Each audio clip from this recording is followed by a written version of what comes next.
Hello everyone, welcome back to our channel PWIT Jam and CSI Net and उद्गम series. आज का ये जो सेशन है इसमें आप जून 2023 में जो एग्जाम हुआ था उसमें किस तरीके के क्वेश्चन आए थे सेल बायोलॉजी और इनहेरिटेंस एंड सेल सिग्नलिंग के, वो हम प्रैक्टिस करेंगे ताकि आपको एक आइडिया हो कि क्या क्वेश्चन पैटर्न जो है वो चल रहा है, किस तरीके के क्वेश्चन रिसेंट टाइम्स में आ रहे हैं। अगर मैं एक ओवरव्यू देखूं, जो भी आप क्वेश्चन देखोगे वो कोई इतने टफ क्वेश्चन नहीं है, बहुत ही डायरेक्ट क्वेश्चंस हैं, बट इट्स लाइक कि अगर आपने कॉन्सेप्ट क्लैरिटी रखी है, आपने बहुत छोटी छोटी चीज़ों को पढ़ा होगा तो आप इन क्वेश्चंस को अटेम्प्ट कर पाओगे। चीज़ें बहुत छोटी छोटी है, बहुत जो बेसिक चीज़ें होती है, most of the time student जिन चीज़ों को छोड़ देते हैं वो वाले क्वेश्चंस पूछे गए थे। इस तरीके का जो पैटर्न है वो अब रिसेंट टाइम्स में आने लगा है। पहले बहुत सुपरफिशियल क्वेश्चन भी आया करते थे, सेक्शन भी बहुत सुपरफिशियल हो जाता था, जहाँ पर बेसिकली पूछ लेता था कि अगर मेटाबॉलिज्म की बात करें तो मेटाबॉलिज्म के इस स्टेप में क्या होगा ये बता दो। लेकिन अब ये पूछा जाता है कि उस स्पेसिफिक मॉलिक्यूल से स्ट्रक्चर से रिलेटेड क्वेश्चन पूछा जाता है।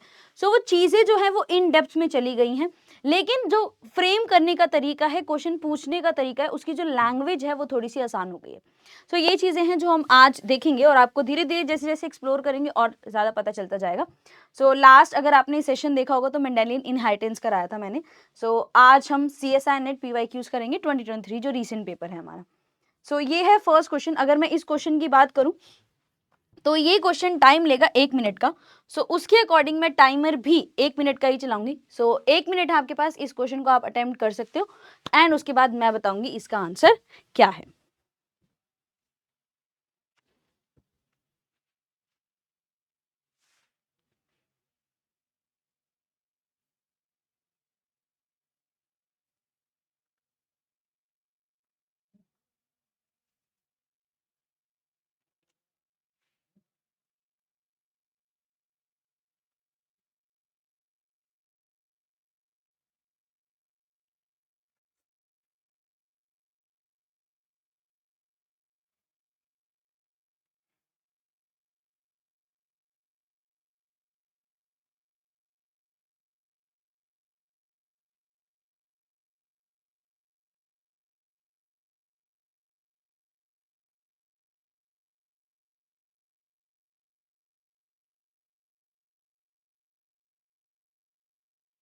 चलो, with this let's stop the timer. Which of the following changes is energetically favorable and occurs spontaneously in an aqueous solution?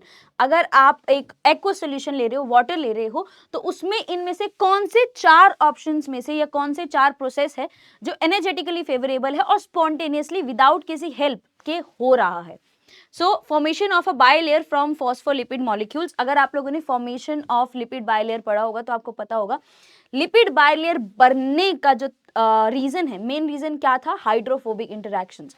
जो हाइड्रोफोबिक टेल्स हैं फॉस्फोलिपिड्स की, वो अपने आप को वाटर मॉलिक्यूल से प्रोटेक्ट करना चाहती हैं, इसलिए उन्होंने लिपिड बायलेयर बनाई। एक्व सॉल्यूशन का होना ही लिपिड बायलेयर की फॉर्मेशन का रिजल्ट है, हाइड्रोफोबिक इंटरैक्शंस है, तो ये तो होगा ही होगा। Dispersion of one oil droplet into many small once. आप लोगों ने देखा होगा जब आप ऑयल को पानी में डालते हो तो क्या ड्रॉपलेट्स में स्प्लिट आउट होता है? नहीं, वो इकट्ठा हो जाता है और एक लेयर बना लेता है पानी के ऊपर। ये जो डिस्पर्जन है कि एक बिग ड्रॉप छोटी छोटी ड्रॉप्स में डिस्ट्रीब्यूट हो जाएगी, वो नहीं होता है। उसके बाद tearing of lipid bilayer. Lipid bilayer अगर टीयर अप हो जाती है तो लिपिड मॉलिक्यूल अलग अलग हो जाएंगे and lipid itself is a amphipathic molecule. वहां पे हाइड्रोफोबिक टेल्स हैं, वो एनर्जेटिकली नहीं इंटरैक्ट कर सकती हैं वाटर मॉलिक्यूल के साथ, इसलिए लिपिड बायलेयर बनती है, बिगड़ती नहीं है वाटर मॉलिक्यूल की प्रेजेंस में। Conversion of a membrane vesicle to a flat bilayer. Membrane vesicle क्यों बनता है? That is also a formation of lipid bilayer. Vesicle में भी फॉस्फोलिपिड्स प्रेजेंट हैं, वो भी इसीलिए अपने आप को वाटर से प्रोटेक्ट करने के लिए वेसिकल फॉर्मेशन होता है। तो वो क्यों एक फ्लैट बायलेयर में आएगा? आप लोगों को इस चीज को समझो, ये बहुत इंपॉर्टेंट कॉन्सेप्ट है कि जो बायलेयर है, ठीक है, लिपिड बायलेयर क्यों बनी? लिपिड बायलेयर इसलिए बनी, सबसे पहले तो लिपिड बायलेयर इसलिए बनी थी कि ये जो पार्ट है, ये जो हाइड्रोफोबिक टेल्स हैं, वो अगर एक दूसरे से फेस करेंगी तो एक दूसरे के साथ इंटरैक्ट करेंगी, वाटर के साथ इंटरैक्ट नहीं करेंगी, इसलिए बायलेयर बनी थी। फिर बायलेयर कर्व क्यों हो गई? बायलेयर की जो एजेस है वो आपस में ज्वाइन क्यों हो गए? बायलेयर जो थी वो आपस में ज्वाइन इसलिए हुई ताकि ये जो एजेस हैं, एजिस से भी जो वाटर का इंटरेक्शन हो सकता है वो रुक जाए, उसको प्रिवेंट करने के लिए जो बाय लेयर है उसने अपने आप को स्फेरिकल बनाया, सेल्फ सीलिंग करी। यहां पर क्या कह रहे हैं, मेम्ब्रेन वेसिकल को ओपन अप कर दिया और फ्लैट बाय लेयर बना दी। अगर आपने ओपन अप करके इस तरीके की बाय लेयर बना दी तो एजिस से वाटर का इंटरेक्शन होगा। वाटर और आपके लिपिड का इंटरेक्शन होना या हाइड्रोफोबिक टेल्स का इंटरेक्शन होना एनर्जेटिकली फेवरेबल नहीं होता है, तो ये भी नहीं होगा। सो करेक्ट आंसर क्या है, लिपिड बायलेयर का जो फॉर्मेशन है that is energetically favourable in an aqueous solution, that is water की प्रेजेंस में लिपिड बायलेयर बनती है। Moving forward to next question. So ये क्वेश्चन है एंड इसके लिए मैं ज्यादा टाइम नहीं दूंगी, 45 seconds is more than enough. Timer starts now, only 45 seconds you will be getting.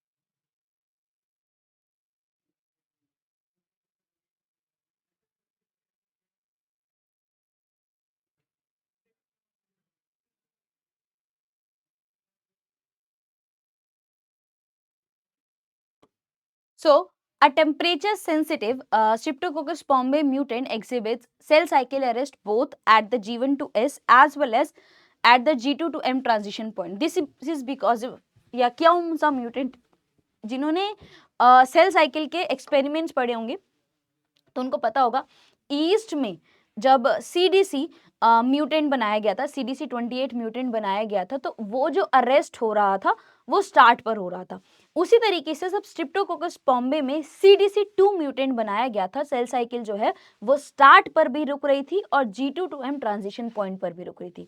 तो यहाँ पर बेसिकली म्यूटेटेड क्या था, सीडीसी 2 जीन म्यूटेटेड था, जिसकी वजह से जो सेल साइकिल है वो अरेस्ट हो जाती है G1 से S ट्रांजिशन पॉइंट्स पे भी और G2 से M ट्रांजिशन पॉइंट पर भी। So the answer is CDC2 mutant. Moving forward, so this question would take only your 1 minute, तो 1 मिनट का ही टाइम है, you can start please.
So which of the following mRNA is most likely to be exported out of the nucleus? ये mRNA किस form में nucleus से बाहर भेजा जाता है?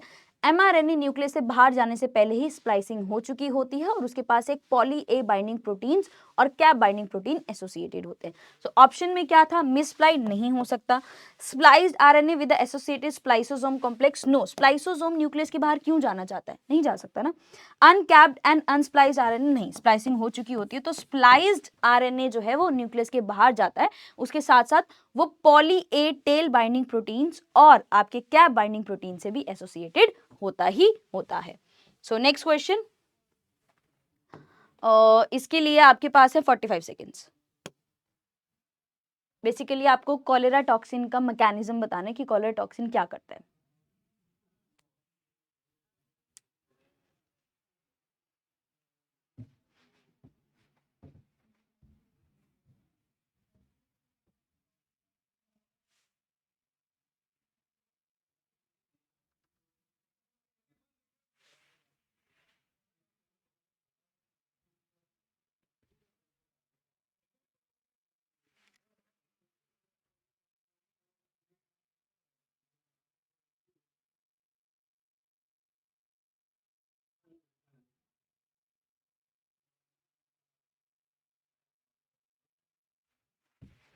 So what is the mode of action of cholera toxin? Cholera toxin जो है वो कॉन्टिन्यूअस एक्टिवेशन कराता है एडिनाइल साइक्लेस का, जिसकी वजह से कॉन्टिन्यूअसली साइक्लिक एएमपी बनता है, and as a result of which जो आपकी इंटेस्टाइनल सेल्स है उनसे फ्लूइड और जो बेसिकली आयंस है उनका रिलीज होता है, दैट लीड्स टू डायरिया। जो कॉलरा टॉक्सिन है that causes diarrhoea because continuously water और जो आयंस है वो रिलीज होते हैं या एक्सक्रीट आउट होते हैं इंटेस्टाइनल सेल से because of high concentration of cyclic AMP. और साइक्लिक एएमपी क्यों बन रहा है? क्योंकि कॉन्टिन्यूअसली एडिनाइल साइक्लेस एक्टिवेटेड है। तो यहां पर लिखा हुआ है inactivating G inhibitory protein no, locking GS protein in an activated no. और इसी से याद रखना कि एडिनाइल साइक्लेस जो है वो कॉन्टिन्यूअसली एक्टिवेटेड क्यों रहता है? क्योंकि यहाँ पर जो जीटीपी है उसका एडीपी राइबोसाइलेशन होता है, जिसकी वजह से जीटीपीएस एक्टिविटी जो है वो एक्टिवेट नहीं होती। अगर जीटीपीएस एक्टिविटी, जी प्रोटीन की जीटीपीएस एक्टिविटी काम नहीं करेगी तो जो सेल सिग्नलिंग है वो स्टॉप नहीं होती, सेल सिग्नलिंग स्टॉप नहीं होगी तो कॉन्टिन्यूअसली एडिनाइल साइक्लेस काम करता रहता है। तो ये पूछा जाता है कि जो जी प्रोटीन है उसको कॉन्टिन्यूअसली एक्टिवेटेड फॉर्म में कैसे रखते हैं? एडीपी राइबोसाइलेशन कर दिया जाता है जी प्रोटीन का, जिसकी वजह से वो कॉन्टिन्यूअसली एक्टिवेट रहता है। जीटीपीएस एक्टिविटी स्टार्ट नहीं होती, जीटीपीएस एक्टिविटी स्टार्ट नहीं होती तो एडिनाइल साइक्लेस कॉन्टिन्यूअसली एक्टिवेटेड रहता है, as a result of which continuously cyclic AMP बन रहा है एंड डायरिया फॉर्मेशन शुरू होती है। सो ये है continuous activation of cholera toxins. Next question ये है cell cell interaction, very important topic. अगर आपने सेल सेल इंटरैक्शन नहीं किया है सेल बायोलॉजी से, कर लेना, इंपॉर्टेंट टॉपिक है। सो इसके लिए भी 45 मिनट्स मोर देन इनफ है, so you can please start this question.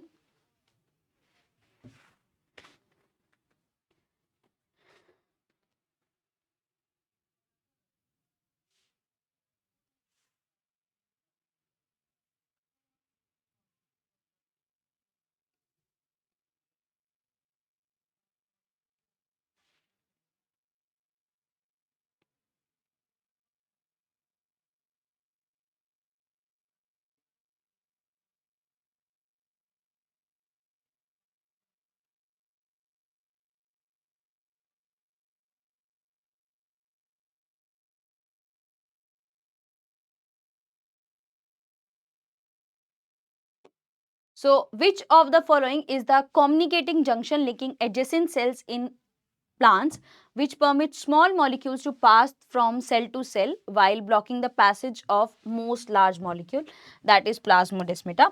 जैसे आपकी एनिमल सेल में गैप जंक्शन होता है, गैप जंक्शन और प्लाज्मोडेस्मेटा की अगर हम बात करें तो ये सेल सेल जंक्शन है जो डायरेक्टली दो सेल्स के साइटोप्लाज्म को ज्वाइन करते हैं।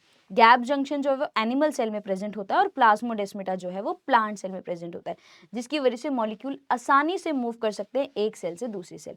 तो प्लांट सेल की बात की जा रही थी तो कौन सा जंक्शन है? That is plasmodesmata. Window like structure है जो बेसिकली दो सेल्स के, दो प्लांट सेल्स के साइटोप्लाज्म को डायरेक्टली कनेक्ट करता है। सो ये हो गया plasmodesmata. Moving forward, okay. So इसकी अगर हम बात करें तो क्वेश्चन आसान है, लेकिन जिस तरीके से प्रेजेंट किया गया है उसकी लैंग्वेज थोड़ी सी कॉम्प्लिकेटेड लग सकती है। सो अप्रोक्सीमेटली 1.5 मिनट बहुत होगा इसके लिए। So you can start attempting, 1.5 minute के टाइम है, आप ये क्वेश्चन अटेम्प्ट कर सकते हैं।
So here we have a extracellular domain of a cell surface receptor was switched with extracellular domain of another receptor.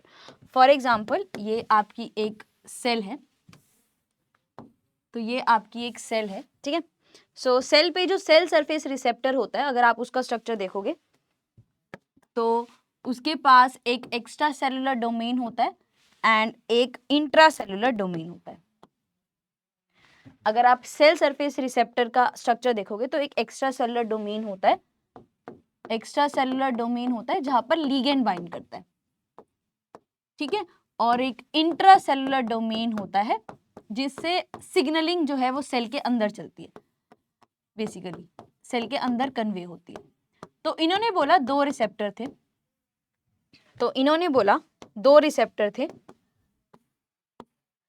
एक रिसेप्टर था ए रिसेप्टर और एक रिसेप्टर था बी. ठीक है, क्वेश्चन सेज दो रिसेप्टर थे ए और बी. क्या किया गया, जो रिसेप्टर ए था उसका एक्स्ट्रा सेलुलर डोमेन रिप्लेस कर दिया गया with the extracellular domain of another receptor. So अगर मैं बोलूं कि हमने एक नया रिसेप्टर बनाया जो कॉम्बिनेशन है ए और बी का, जहां पर ए के एक्स्ट्रा सेलुलर डोमेन को बेसिकली रिप्लेस कर दिया गया है विद द, ध्यान से देखना थर्ड वाली फिगर, ठीक है, जो आपका काइमेरिक रिसेप्टर है that is extracellular domain of cell surface receptor A का जो एक्स्ट्रा सेलुलर डोमेन है उसको स्विच कर दिया गया है with the extracellular domain of another receptor B. देखो, to create a chimeric receptor, chimeric means mosaic, जो दो चीजों को कॉम्बिनेशन हो. Assuming that there is no effect on the functionality of the domains in the chimeric receptor, ए और B का जो combination receptor है वो काम अच्छे से कर रहा है, ठीक है, उसका अगर काम सही है तो क्या हो सकता है, ligand will activate the pathway normally triggered by receptor A. ligand कहां पर बाइंड करता है, एक्स्ट्रा सेलुलर डोमेन पे बाइंड करता है ना, तो एक्स्ट्रा सेलुलर डोमेन किसका है, एक्स्ट्रा सेलुलर डोमेन किसका है, बी का, तो किसका पाथवे एक्टिवेट होगा, ligand will activate the pathway normally triggered by receptor B. chimeric receptor will fail to transduce any signal in response to, वो कह रहे हैं फंक्शनल है तो सिग्नलिंग तो चलेगी ही चलेगी, ये ऑप्शन गलत. chimeric receptor will cause constitutive activation of the signal. constitutive mean continuous activation, continuous activation की बात ही नहीं हो रही है. तो किसका पाथवे ट्रिगर होगा, किसका एक्स्ट्रा सेलुलर डोमेन है, बी का एक्स्ट्रा सेलुलर डोमेन है, तो पाथवे भी किसका होगा, सोच के देखो किसका पाथवे होगा. देखो, मैंने आपको बोला सेल के अंदर की जो सिग्नलिंग है वो इंट्रा सेलुलर डोमेन पर डिपेंडेंट है और लीगेंड बाइंडिंग जो है वो एक्स्ट्रा सेलुलर डोमेन पे बाइंडेड है. ध्यान से देखो, सेल के अंदर की सिग्नलिंग कौन चलाता है, इंट्रा सेलुलर डोमेन. जहां पर काइमेरिक प्रोटीन में आपका बी वाला जो लीगेंड है वो आके बाइंड कर जाएगा, बी वाला लीगेंड अपने डोमेन पे आके बाइंड हो गया, रिसेप्टर एक्टिवेट हो गया, लेकिन जो अंदर की सिग्नलिंग चलानी है वो इंट्रासेलुलर पार्ट में चलानी है और इंट्रासेलुलर पार्ट किसका है, ए का, तो पाथवे किसका चलेगा, ए का. इस चीज को ध्यान से समझना है. जो सिग्नल ट्रांसडक्शन है, आगे जो सिग्नल कन्वे करना होता है वो इंट्रासेलुलर डोमेन पर डिपेंडेंट होता है, लेकिन रिसेप्टर को एक्टिवेट करना होता है एक्स्ट्रा सेलुलर डोमेन का काम. अब एक्स्ट्रा सेलुलर डोमेन था बी का लिगेंड आके बाइंड भी करेगा, रिसेप्टर को एक्टिवेट भी कर दिया. रिसेप्टर एक्टिवेट होने के बाद सिग्नल ट्रांसडक्शन कराएगा, आगे की सिग्नलिंग चलाएगा. आगे की सिग्नलिंग किस पे डिपेंडेंट है, इंट्रासेलुलर पे डिपेंडेंट है. अब इंट्रासेलुलर डोमेन किसका है, आपका इंट्रासेलुलर डोमेन ए का है, तो पाथवे भी किसका एक्टिवेट होगा, ए का एक्टिवेट होगा. Hence the correct answer is option number 1. अच्छे से अपने आप खुद समझना इस चीज को. इंट्रासेलुलर सेल सिग्नलिंग चलाता है, सिग्नल ट्रांसडक्शन कराता है और एक्स्ट्रा सेलुलर रिसेप्टर को एक्टिवेट करता है. अगर आप ये बोलते कि रिसेप्टर किसका एक्टिवेट हुआ है, तो रिसेप्टर बिल्कुल सही बी का एक्टिवेट हुआ है, लेकिन इंट्रासेलुलर डोमेन आगे की जो सिग्नलिंग है वो इंट्रासेलुलर डोमेन ने चलानी है, जो कि आपके ए का पार्ट है. तो पाथवे किसका चलेगा, ए का चलेगा. नेक्स्ट क्वेश्चन, इसको थोड़ा समझने में टाइम लोगे कि, तो उसके लिए भी 1.5 मिनट का टाइम है. You can take your time and start.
consider alleles A and capital A and small a in a population. Frequency of heterozygote will be highest when.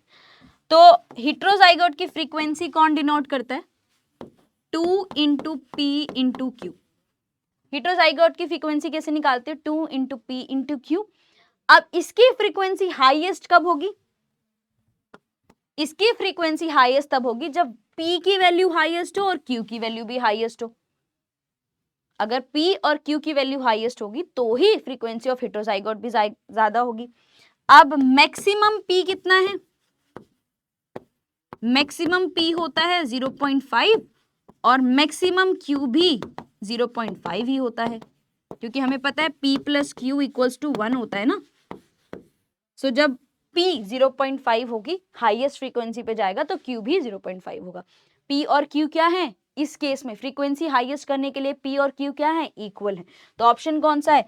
Frequency of A is equal to frequency of small a. जब दोनों की frequencies equal होंगी, that is अपनी maximum values पर होंगी, तो जो frequency of हेटेरोजाइगोट है वो भी मैक्सिमम होगी. देखो, वैसे तो हमेशा हार्डी विंगबर्ग में क्वेश्चन आता है और फ्रीक्वेंसी निकालने के लिए दे देता है कि आप फ्रीक्वेंसी ऑफ हेटेरोजाइगोट्स बता दो, लेकिन यहाँ पर इन्होंने क्वेश्चन को मॉडिफाई कर दिया. Rather than giving it as a numerical, इन्होंने कॉन्सेप्ट पूछ लिया कि हाईएस्ट वैल्यूज कब होंगी. तो इस तरीके से क्वेश्चन पैटर्न जो है वो मॉडिफाई हुआ है with the years. So moving forward, इस क्वेश्चन के लिए, ये क्वेश्चन सबने बहुत बार पढ़ा होगा क्योंकि ये बहुत बार पूछा जाता है. सो इस क्वेश्चन के लिए ज्यादा टाइम ना देते हुए 45 seconds is enough. You can start doing the question.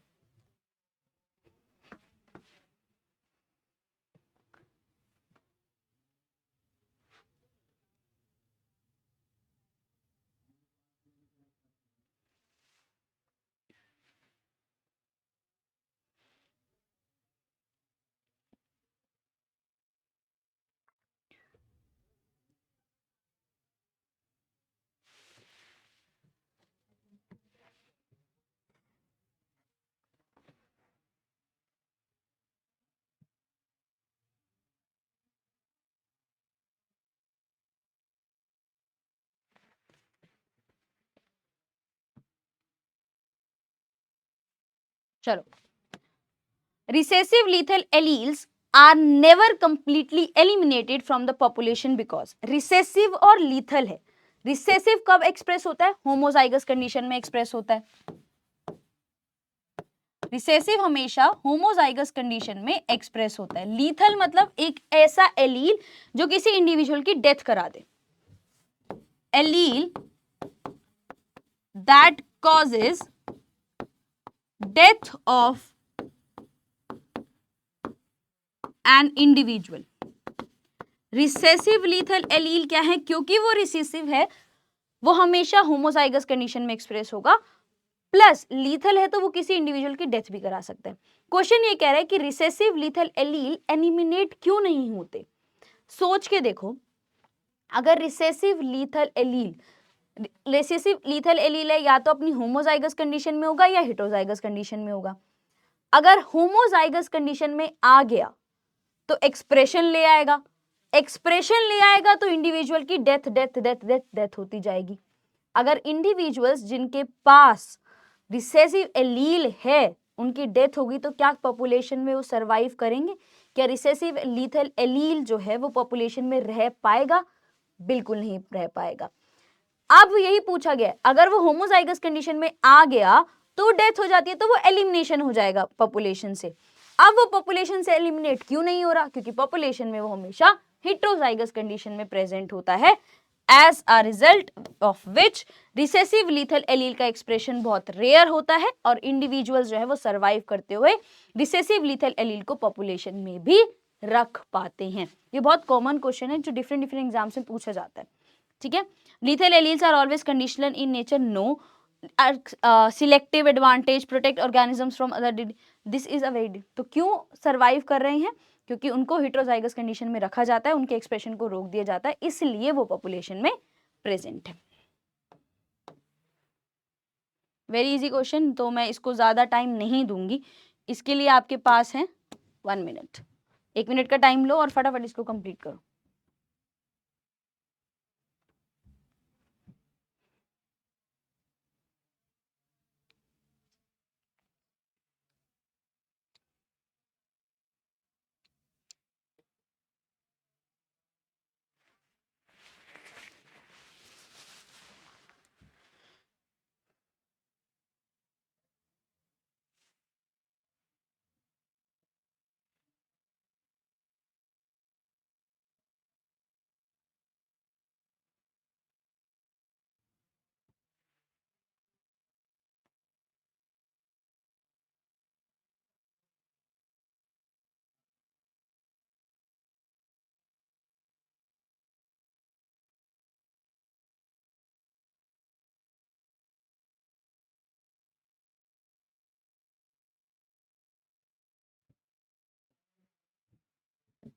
तो गोल्जी का फंक्शन क्या है?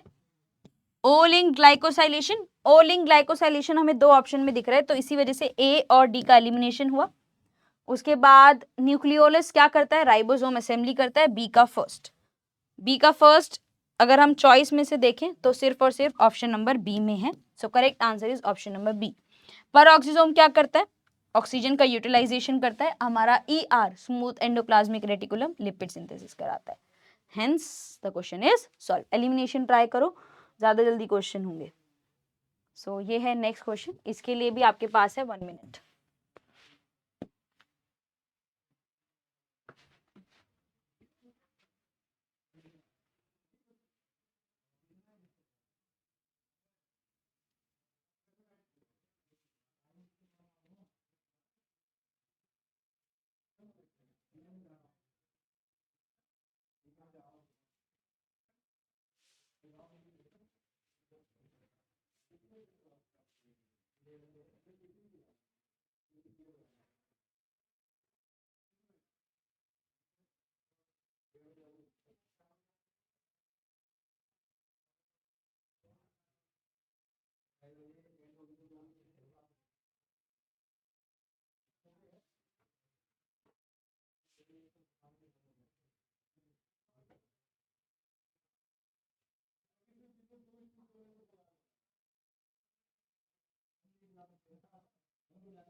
Which of the following statement is true? A, B, Z DNA are left-handed.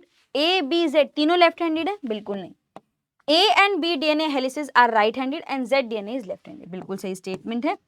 A and Z are left-handed, B is right-handed. No, A भी right-handed ही होता है। A and B DNA helices are left-handed and Z DNA is right-handed. गलत। So correct answer is option number B. So आपकी help के लिए यहाँ पर एक टेबल भी है जिसमें सारे के सारे डिफरेंसेस देख जाएंगे आपको। अगर हम ए, बी और जेड को देखें तो ए में राइट हैंडेड है, बी भी राइट हैंडेड है और जेड जो है वो लेफ्ट हैंडेड है। डायमीटर्स की बात करें, ए 26 आर्मस्ट्रॉन्ग का है, बी 20 आर्मस्ट्रॉन्ग्स का है और जेड 18 का है।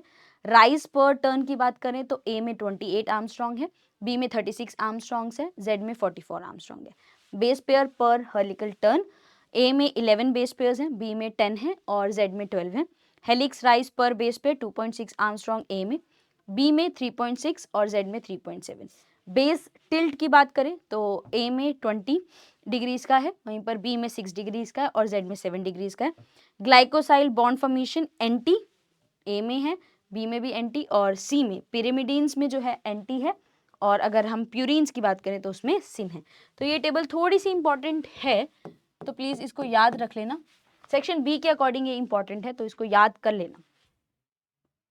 मूविंग फॉरवर्ड, तो ये क्वेश्चन 45 सेकेंड्स का ही टाइम लेगा, so you can start attempting.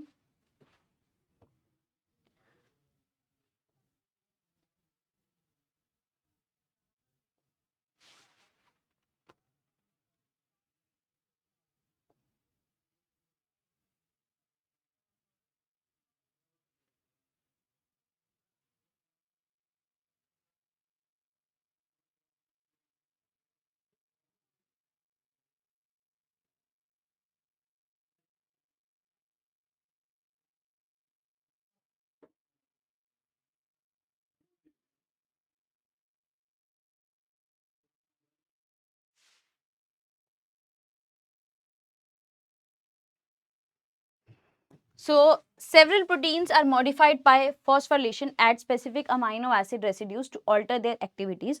Which of the following amino acid is not typically a site of phosphorylation in protein? तो phosphorylation कहाँ पर होता है प्रोटीन्स का? हाइड्रोक्सिल ग्रुप पे। फोस्फाइलेशन ऑफ प्रोटीन्स किस पर होता है? हाइड्रोक्सिल ग्रुप पे। हाइड्रोक्सिल ग्रुप प्रेजेंट है सीरीन, थियोनिन और टायरोसिन। तो किस में फोस्फाइलेशन नहीं होती? लाइसिन अमाइनो एसिड पे फोस्फाइलेशन नहीं होती। और फोस्फाइलेशन बहुत इंपॉर्टेंट इवेंट है सेल का, जहां पर बहुत सारे फंक्शंस कंट्रोल किए जाते हैं। सो इसको याद रखने, सीरीन, थियोनिन और टायरोसिन पे जो है फोस्फाइलेशन होता है, लाइसिन पे नहीं होता है। और इनके ग्रुप्स की बात करें तो इनके हाइड्रोक्सिल ग्रुप पे फोस्फाइलेशन होता है। 45 सेकेंड्स।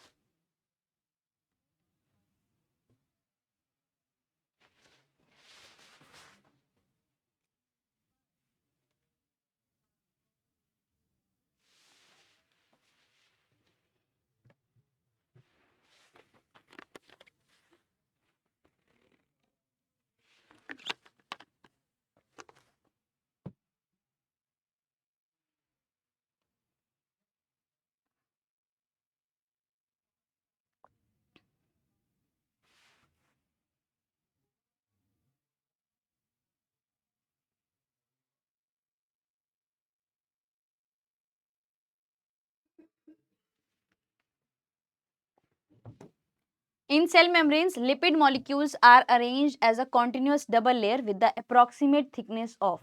लिपिड बाइलेयर की थिकनेस कितनी होती है? 5 नैनोमीटर की, याद रखना, ठीक है। चलो नेक्स्ट क्वेश्चन। थोड़ा क्वेश्चन समझना मुश्किल है तो 1.5 मिनट, ठीक है, स्टार्ट करो।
So in eukaryotic gene, DNA sequences that define gene promoters occur. Specifically अगर आपका एक जीन है तो उसका जीन का जो प्रमोटर है वो कहाँ होगा? या तो वो जीन के 5 प्राइम रीजन पे, दैट इज अपस्ट्रीम रीजन पे होगा, या कि जीन का जो रीजन ट्रांसक्राइब होता है वहां पर होगा। सो या तो जीन के अपस्ट्रीम रीजन पर होगा, ट्रांसक्रिप्शन साइट के अपस्ट्रीम होगा, 5 प्राइम रीजन पर होगा, या फिर जीन का वो पार्ट जिसका ट्रांसक्रिप्शन होता है वहां पर प्रेजेंट होगा। Only in the region upstream? No.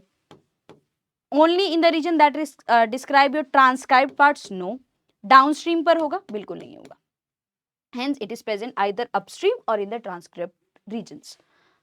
उसके बाद नेक्स्ट इंट्रॉन्स बताओ कहां पर होते हैं? So 1 minute.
So introns in the eukaryotic genes are founded. आपका जीन इंट्रॉन और एक्सॉन दोनों से बनता है।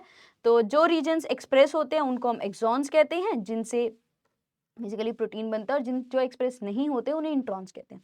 तो इंट्रॉन्स कहाँ पर होते हैं?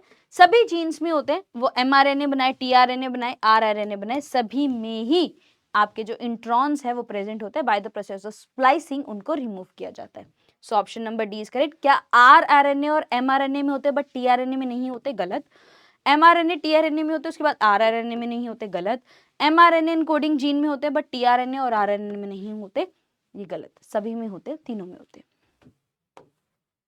सो एक्वापोरिन से रिलेटेड थोड़ा सा क्वेश्चन है ये। इसके लिए आपके पास है 1.5 minute. You can start attempting the question. 1 second.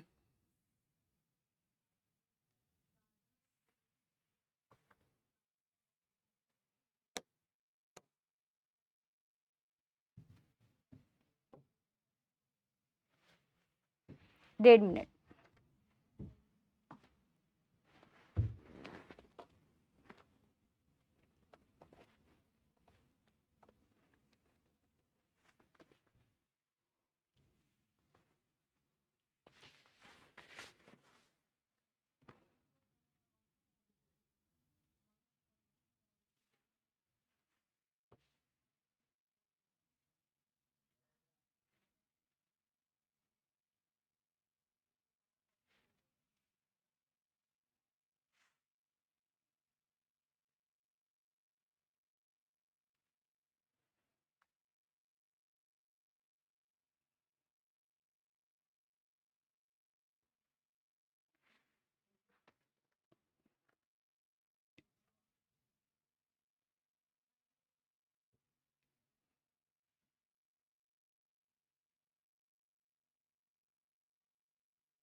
So which of the following statement is not a characteristic feature of aquaporins? Aquaporins क्या है? ये वो चैनल्स हैं जो वाटर का ट्रांसपोर्ट कराते हैं, ठीक है।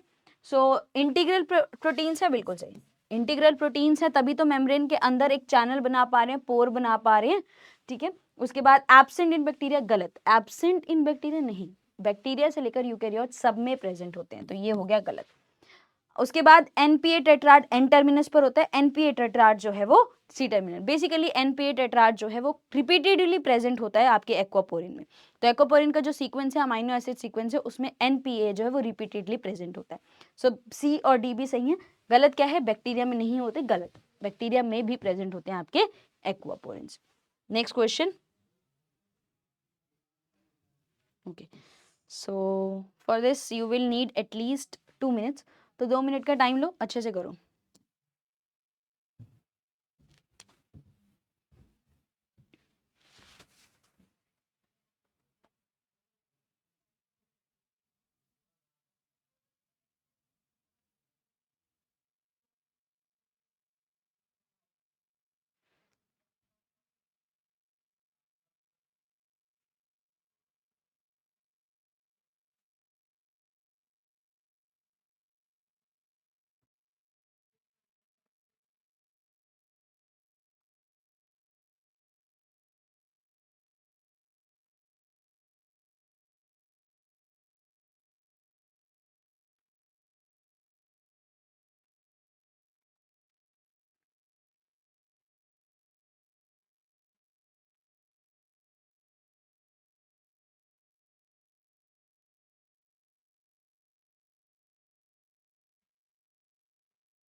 आपको बेसिकली काई स्क्वायर निकालना है। तो काई स्क्वायर का फॉर्मूला होता है summation of D square by E, जहां पर ई क्या है?